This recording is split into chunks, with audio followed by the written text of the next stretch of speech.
Morning, everybody. Thank you for joining us. Our learning this morning is sponsored by Esther Kantz to commemorate the yortzeit of her father-in-law, Morris Kantz, Moshe ben Shalom Shachna, on the 17th of Av. Thank you very much.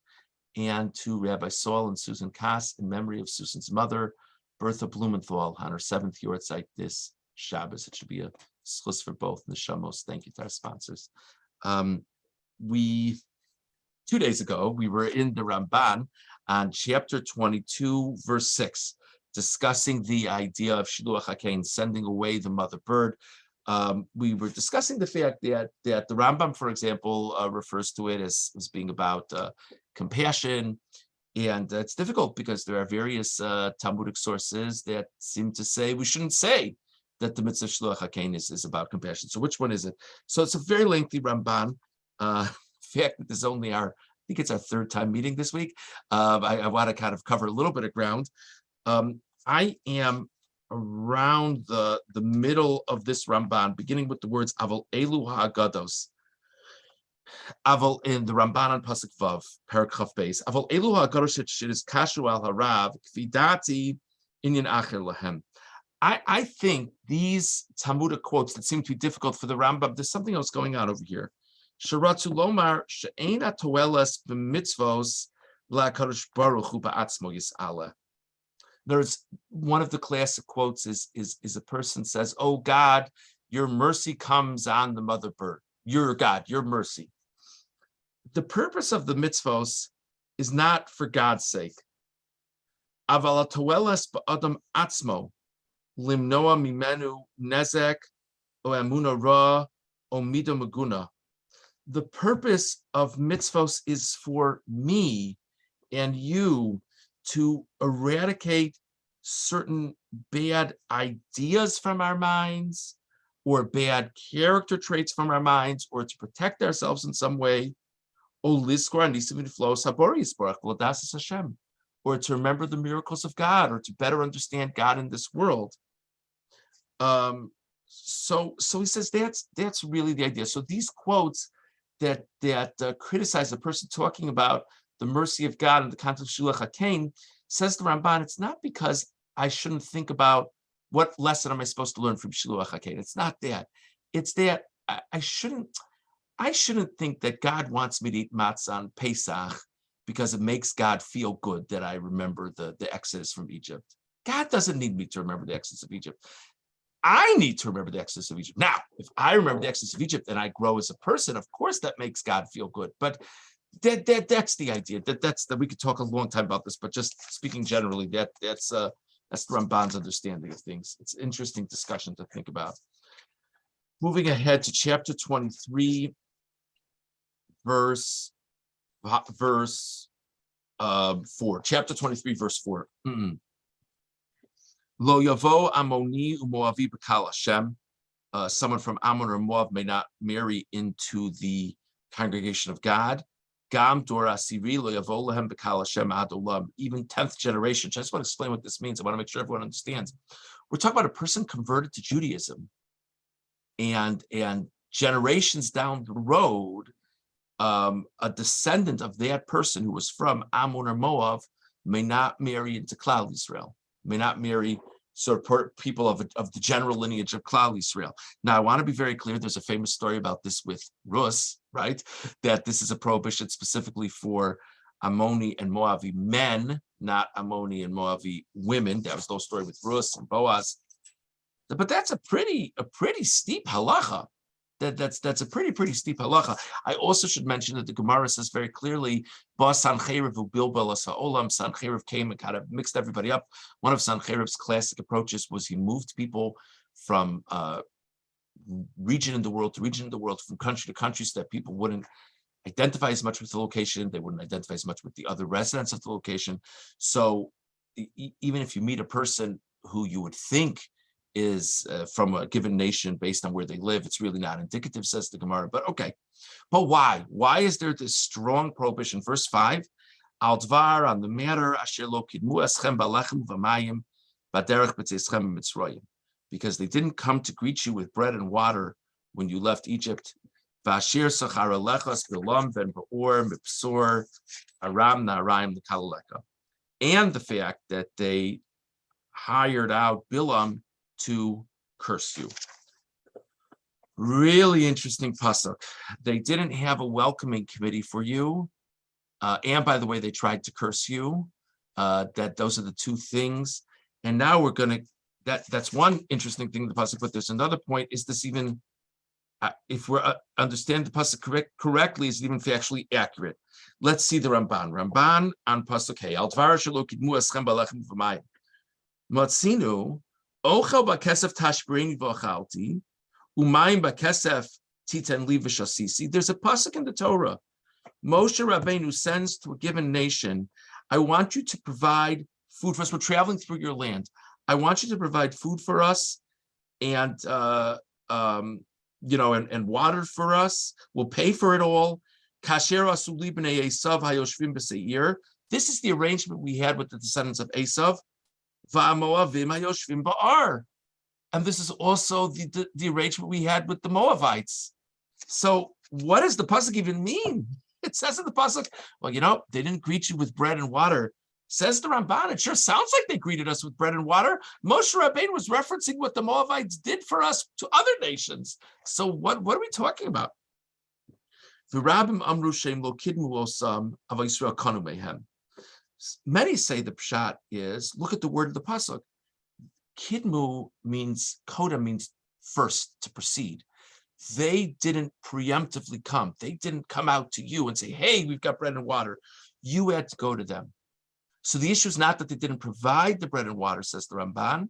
The issue is that they weren't proactive in offering you the bread and water. Says the Ramban, v'zeh hevel. I don't think that's right. Kidai l'machna she'imkru lehem kasher yirtzu liknos. That's not so bad. If you knock on the door and you say, may we buy bread and water? And they say, sure. It's hard to see why we would be so negative towards them when they provided it upon being asked. By the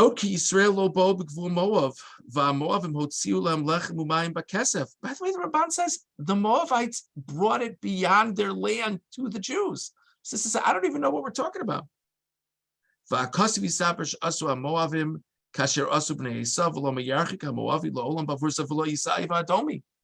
the way, whatever pshat you say what the Moavites did or didn't do, the pasuk equates what the Moavites did with the descendants of Esav, the Edomites. So whatever they did or didn't do, why don't we treat the Edomites the same way we treat the Moavites? And we don't. So it's very, very confusing. We're going to skip his citing of the Ibn Ezra just because it's so late already.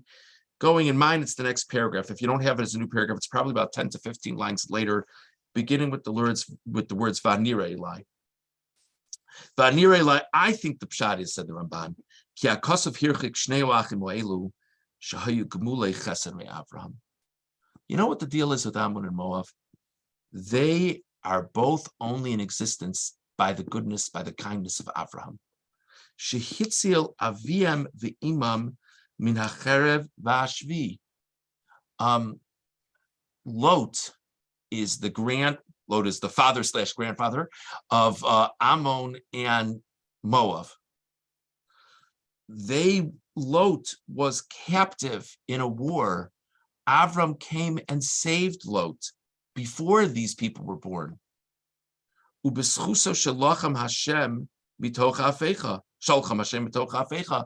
And the famous destruction of Sodom, we know that Lot and his daughters were only saved from the destruction of Sodom in the merit of Abraham. So the nations of Ammon and Moab only exist because of Abraham. We're Abraham's descendants. They should be looking to do good to the Jewish people. And they did bad to us instead.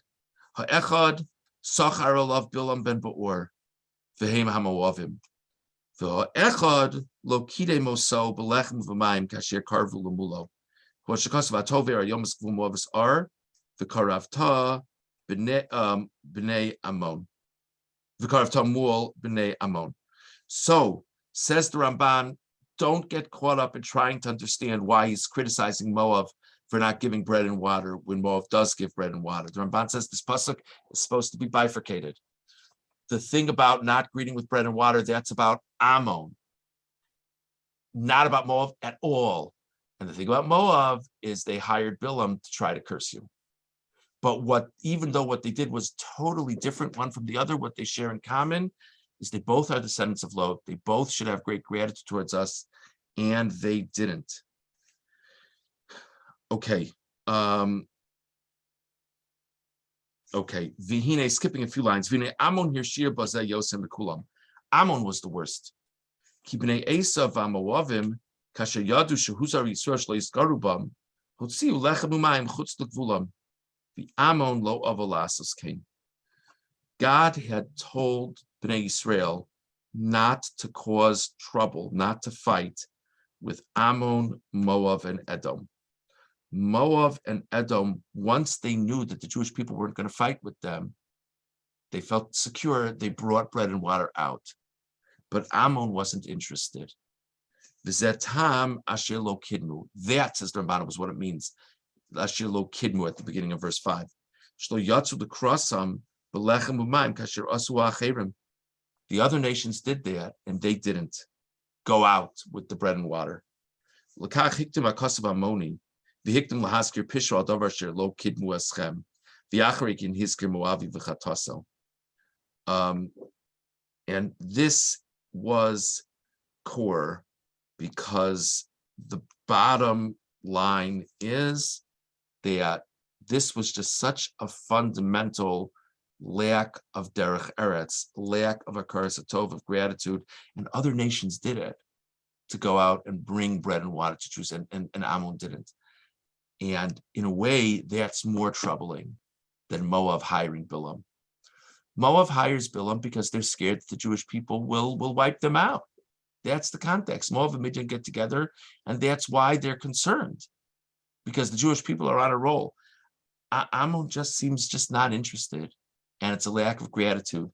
And a nation that has such an unacceptable lack of gratitude, we don't want that to mix into our national character. It's an interesting thing to think about. Okay, let's jump ahead really quickly to chapter 24, verse 10. Chapter 24, verse 10. Sorry, chapter 23, verse 10.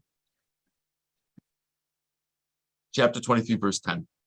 He said, when you go out to war against your enemy, you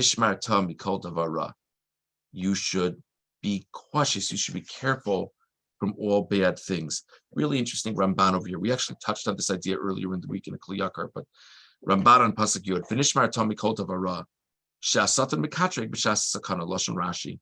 What does it mean? Be careful when you go to war. I mean, I think you should be careful. It makes sense to be careful.